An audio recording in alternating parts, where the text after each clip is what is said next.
to introduce a candidate for governor and his running mate for lieutenant governor this evening. I've known both gentlemen. We know Charles he rocked the house at our July 4th Tea Party. Okay, remember that one. It was, I think that was Charles coming out on the national stage, I think, in that respect, that he rocked us so hard that we went out. We have, since the last 5 years, been going on this momentum.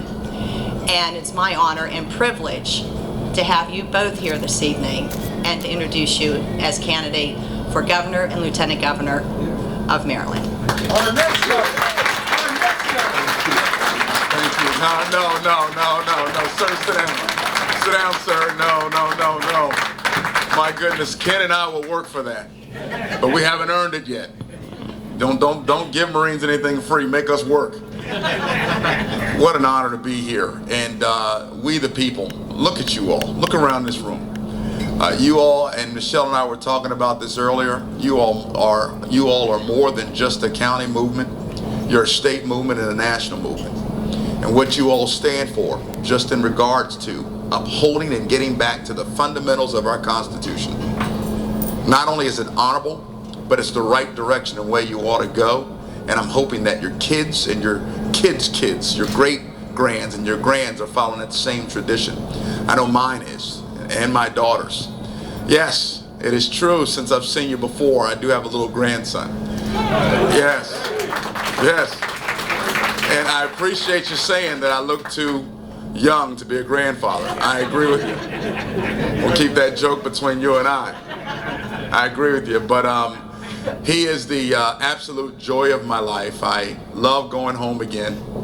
I say again, I have 4 daughters. It used to be great going home until they became teenagers, and now that the oldest one is 20 and in college, you know, it's just tough to get the same kind of love you used to get when they were little. But now with him, I come in the house and I hear Daddy, and then the running for the leg. It's just awesome. I'm really enjoying life.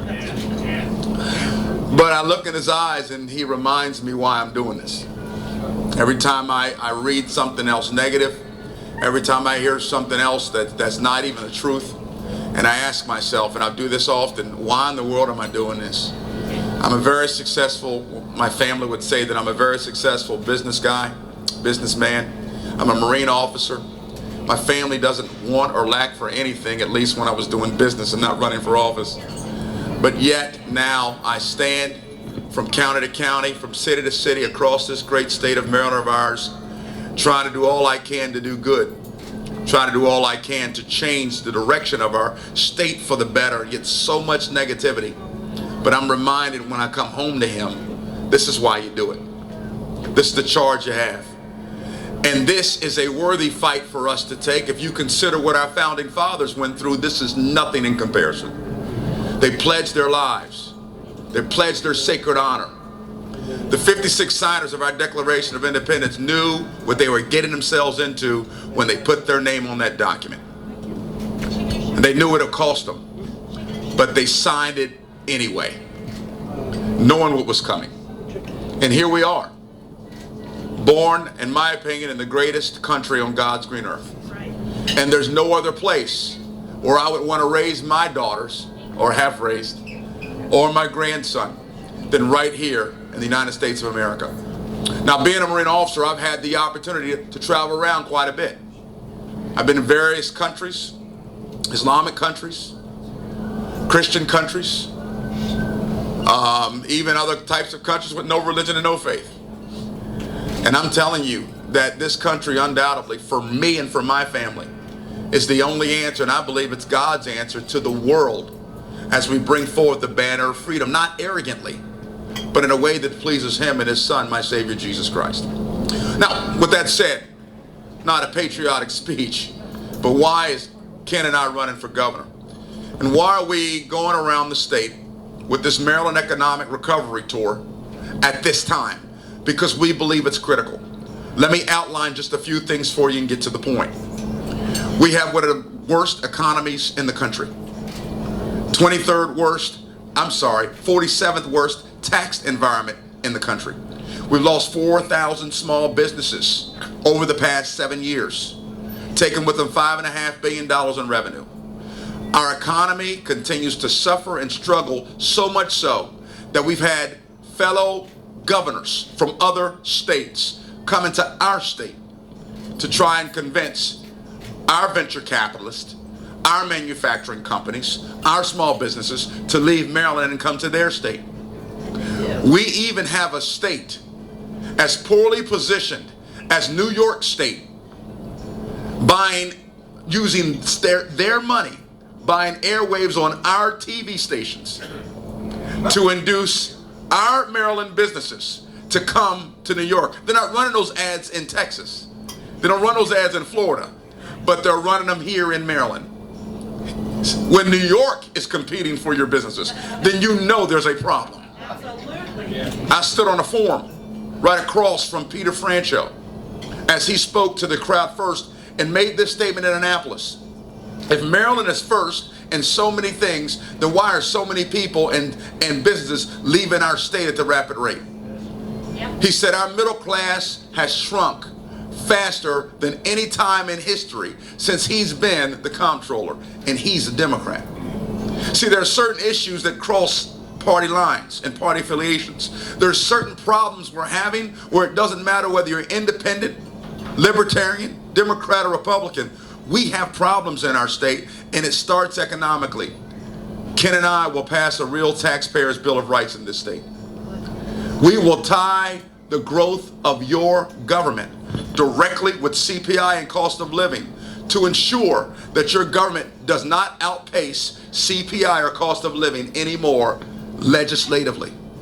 Now that's a big deal, because what that means is that you will no longer wake up in a state like we have currently, where you have a budget that's grown by $2.3 billion over 1 year, which is almost an 8% increase, although your personal paychecks and your wallets have only grown by 1.25%. I think it's illegal to take more money from people than what they're even making just so you could sustain your way of life in state government using your money to do it. What's criminal is the fact that they did not even stop themselves from getting a raise this year to $56,000 a year. We have real problems in our state. We'll pass a taxpayers' bill of rights, so legally it can't be done anymore, and we're going to eliminate, I said the word, eliminate your personal income tax. Whoa. There you go. If y'all aren't excited about that, you're in the wrong place. This is we the people, guys. There was a time when taxes were unconstitutional. Yeah. Still are. Prior to 1914, the Constitution made no place for taxes. But you all know that. You're smart men and women as we are. We're going to eliminate your personal income tax over a 5-year phase-out period. When we came up with the idea and we put the plan on paper, we wanted to make sure it was justified and endorsed by the right people. We made a phone call to Dr. Arthur Laffer down in Tennessee. He was Ronald Reagan's economist. Brought him up here to Maryland. He endorsed our plan and endorsed our run for governor here in the state of Maryland. Right. Isn't that exciting? And here's some good news for you. Michelle, you don't have to take my word for it. You can actually go to Lollar, the number 4governor.com. That's Lollar, Lollar, the number 4governor.com. And you can hear Dr. Laffer in his own words as he states Charles Lollar and his team are the best hope for Maryland. Yep. His economic plan will turn Maryland around. So we're serious about this. We're going to get this done, and we're doing this for you. Transparency and honesty in government. That's going to be key for us.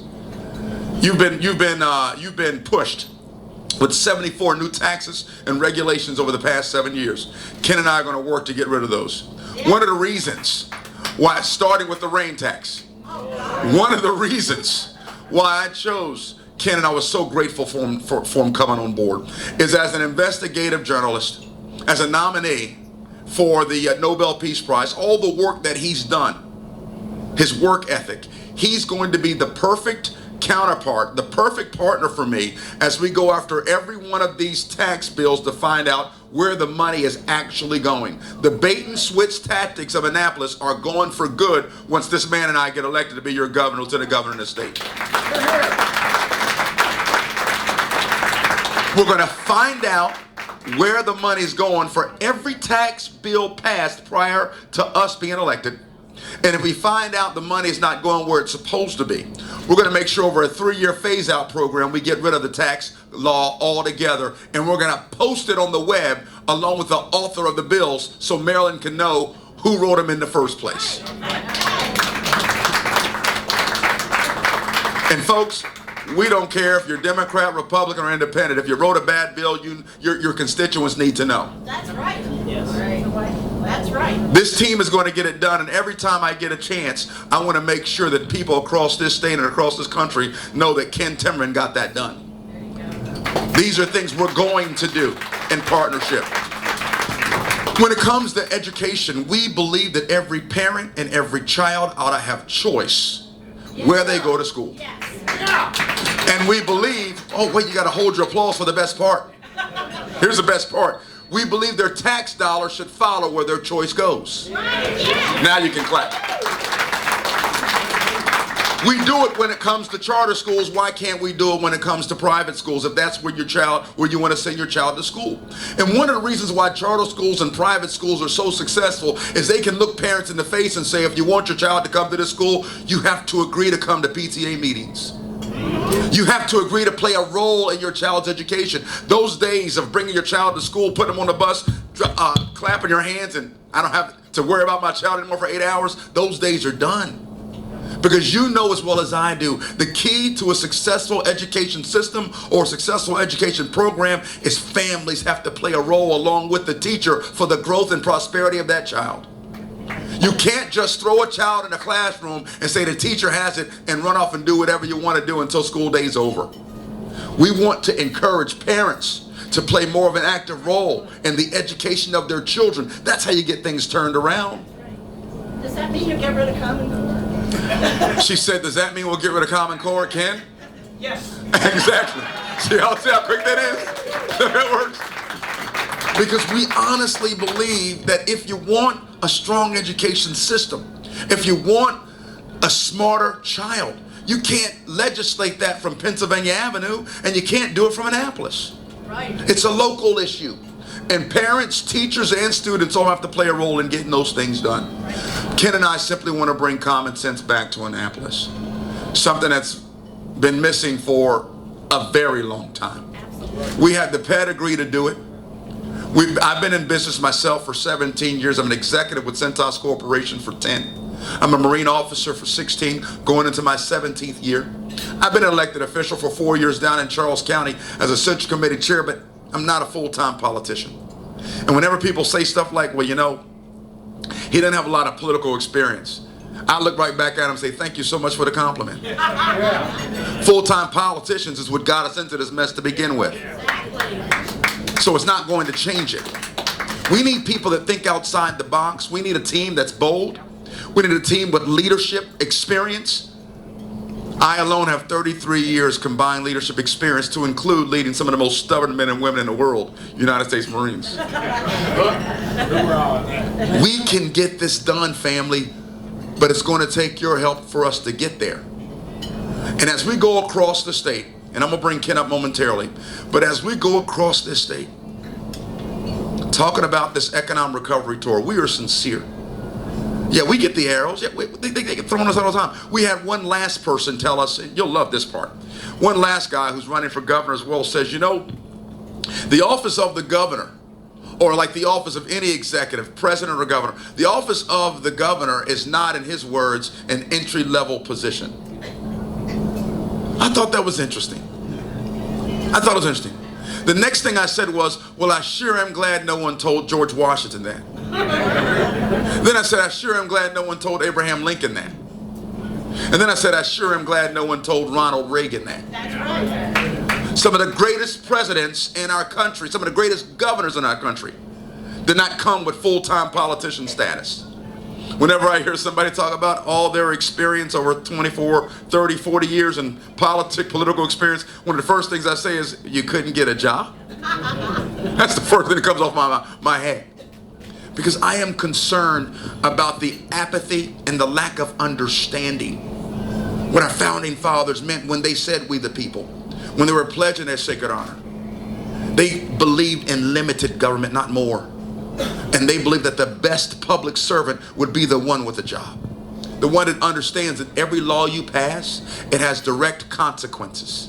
Do you know how easy it is to say to a group of Maryland citizens, don't worry about a 24-cent gas tax. That's nothing compared to what it could be. It's not a big deal. You know how easy it is to say that when you don't even pay for your own gas? Yeah. I don't know about you, but I'm tired of it.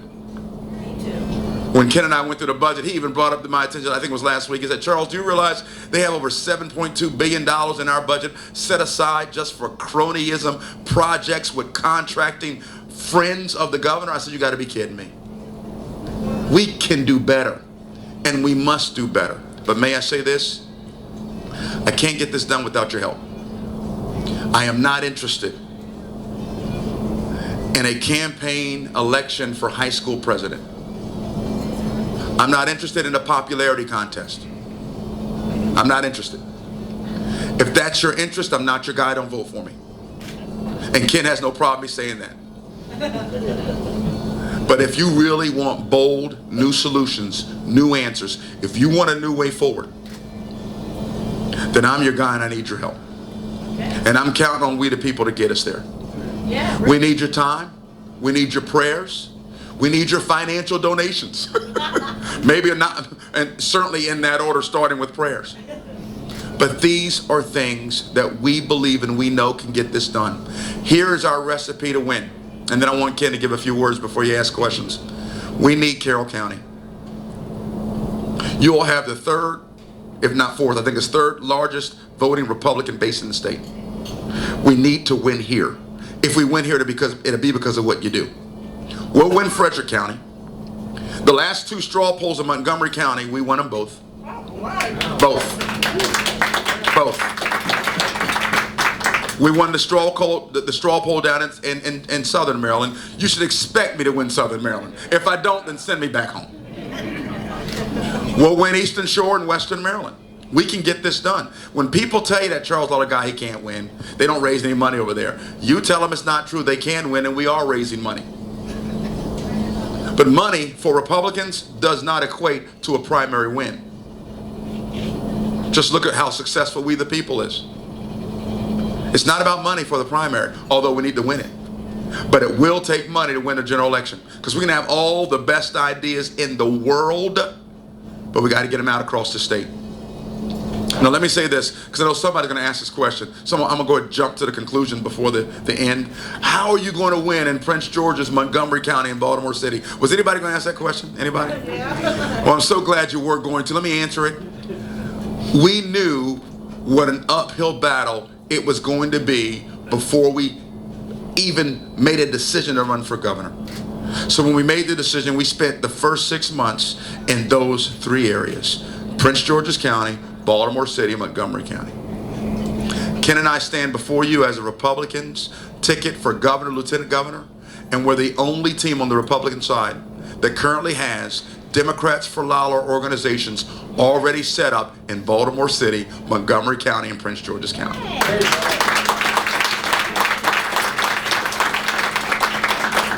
So when they ask you, why haven't they raised as much money, you need to tell them, because they've been going before Democrats to get them on the same page with us, so that when you give your $4,000 check to Ken tonight, you know you're not throwing good money after bad. You're believing and you're investing in a campaign that can not just win a primary, we will win a general election. If you would, please put your hands together for the next Lieutenant Governor of Maryland, Ken Timmerman.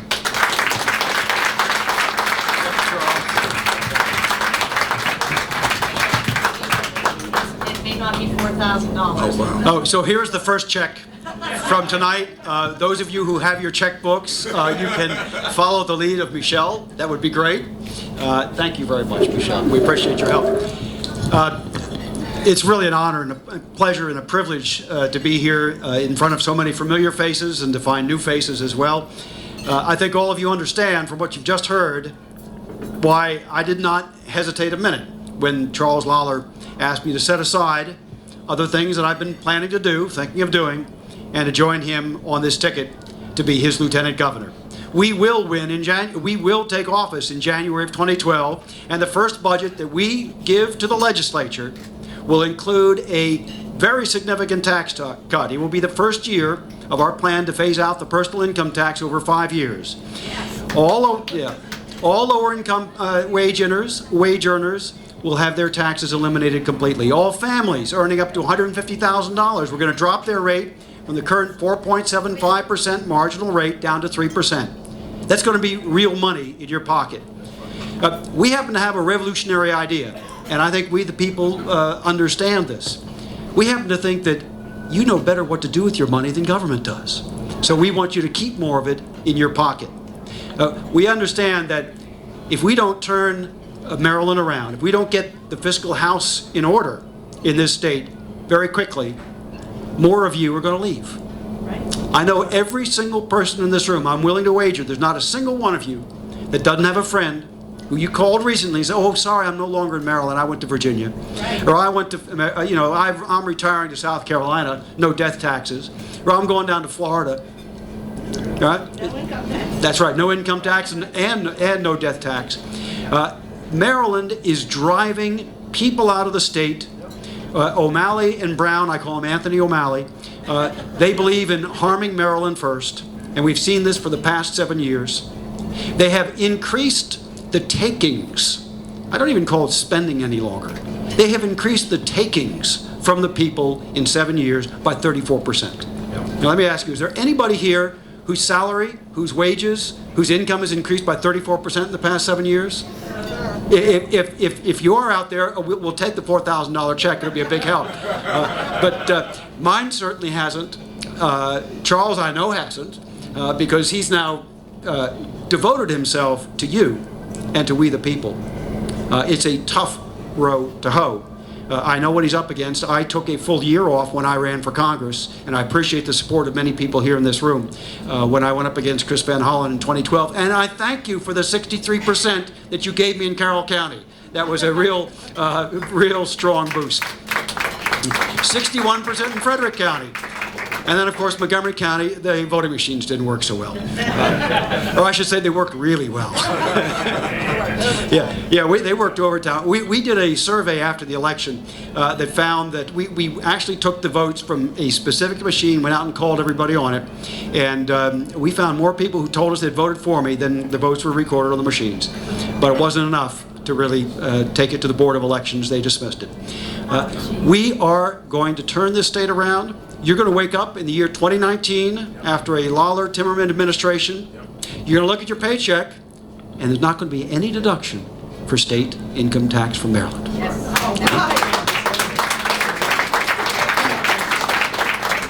And we want you to get the word out. We want you to get the word out to your friends, to your family, to small business owners you know. Come on back to Maryland.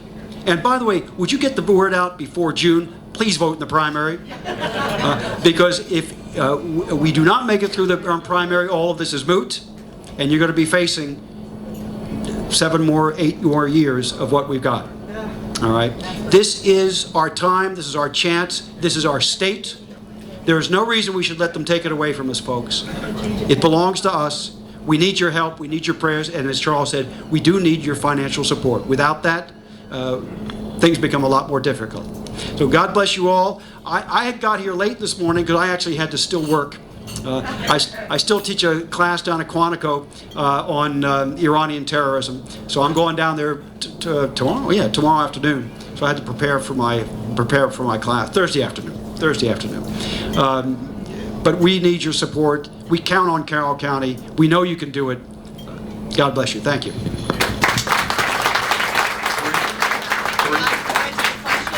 They can take some questions. Yes, sir. You touched on a very, very important issue, and that is the integrity of the vote.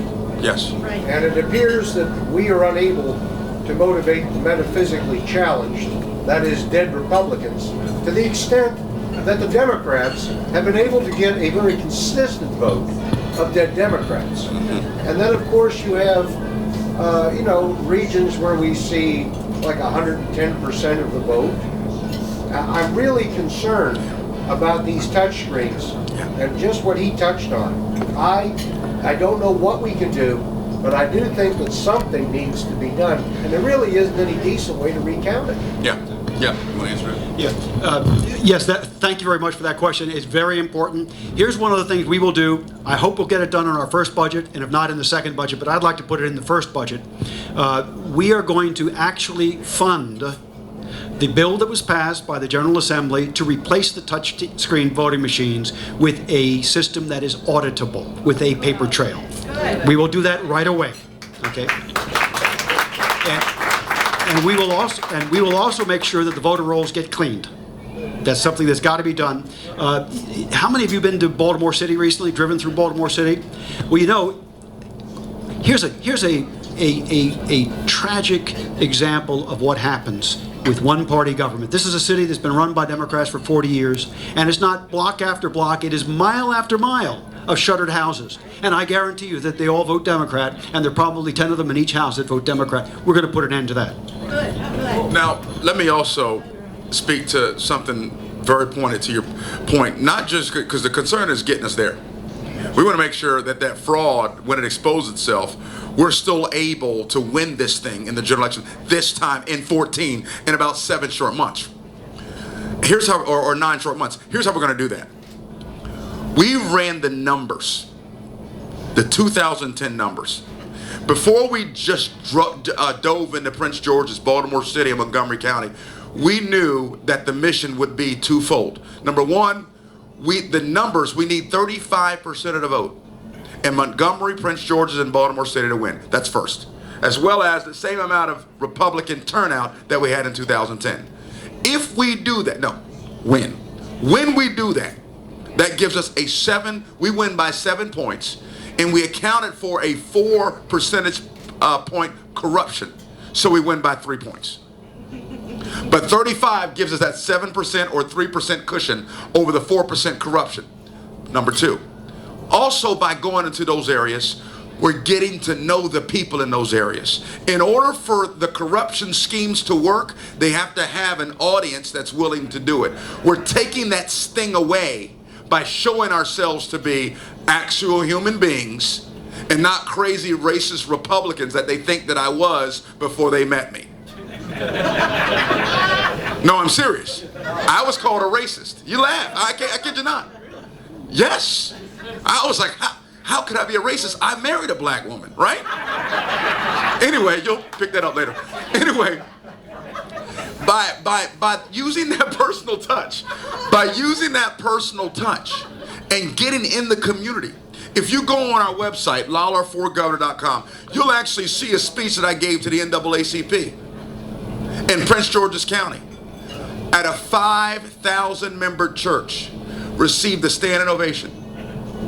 We're taking the sting away from corrupt Democrats that want to use people to further corrupt the system. It has to be that kind of combined arms effect, military term, in order for us to overcome the corruption in this season. And then when we get in there, we transfer our efforts to make sure these types of things cannot happen again. And we get ourselves a Secretary of State. I'm talking about one of those old-fashioned ones that actually work for a living. Not the cute ones that go around and smile, that want their picture there. I want one of those old-fashioned hard workers to scrub every roll. Every roll. Within 4 years, they better have that system free of corruption altogether. So that when people go back to vote 4 years from now, everything's cleaned up the way it should be. That's what the Secretary of State should do, and we're going to put them on the front lines to get that done, and we're going to cheer them on and make sure we post every victory. We're going to post it in the papers, whether they want to write about it or not. No, by the way, if the Baltimore Sun doesn't want to cover it, we'll find us a paper who will. You can do that when you're the governor, lieutenant governor of this state. We'll get there. By the way, don't let them accuse you of being a skinhead. You know what? That's where it came from. That was good because I have no hair. That was good. And by the way, the only reason I have 4 girls. I have a right to be bald. Who else has a question? Any other question? They know we have a bunch. Yes, sir. Do you feel that Obamacare should be repaired or repealed? No, it can't be repaired. Right. I don't know where you stand on that, but we've got to repeal it. There's a process and a step for us to get there. And I'm fine with this being recorded, whether people agree with me or not. It simply will not work. Not just in our state, it won't work in our country. It's not going to be successful. You're not going to take a free people and make them spend their money, whether they want to spend it or not. You're not going to take choice away from a people that fought constitutionally in a revolutionary war and beyond to maintain the freedoms we currently have. So, what we want to do is we want to offer every law-abiding citizen in our state the option of health care. We want it to be affordable, but through a private healthcare exchange system to give people choice. And we can do it. We ran this idea. Again, we're not the sharpest tool in the shed. We ran our idea. He may be. He's an author. I'm a Marine. We ran our idea by Dr. Hobbit down at the Heritage Foundation. He's working on this private healthcare exchange system with 9 other states. He's helping Maryland and me with ours. We also ran it by Dr. Benjamin Carson, who not only supported our plan, but is supporting us for governor here in the state of Maryland. You get the last question, ma'am. Real quick. Yes, no, you get the last one. Congratulations. How can we get lawn signs? Oh, great. She said, how do we get yard signs? We will start, And sign waving. and sign waving. We will start pushing our yard signs by the first week in April, in 2 short weeks, a week and a half. And then once we get them ordered, we're going to start pushing them out by the end of April so they can start going up. We wanted to make sure the ground was soft enough as we gave way to spring. Didn't want to spend anything prematurely because every penny matters. And we hope you're going to be pleasantly surprised when you see just how well our fundraising has started picking up. But it's been picking up because of people like you all. They're saying, you know what, Charles, Ken, I'll give you 25 bucks. I'll give you 50 bucks. Whatever it takes for you all to be successful, we'll work hard right along with you. In my close, I've got some folks out here that are supporting us, Donna and Vicky. Y'all wave your hands. Donna's got the cute little Charles shirt on. And Vicky's back there with her. They're going to be here for the remainder of the time. So if you want to sign up with them, if you want to give them $5 or $4,000, please, they will more than be willing to take your checks from you, but also you're volunteering. You may want to have a meet and greet at your home because we will come to your home. Whatever you want to do to help us get there, we need to win Carroll County. I am going to look at Michelle Jefferson and every single person here and say, listen, if we win Carroll County, it's going to be because of you. So I want to thank you right now for what you're going to do to make sure that Charles and Ken secure this county so we can take back our state, one person, one vote, one county at a time. God bless you all. Thank you so much for having us.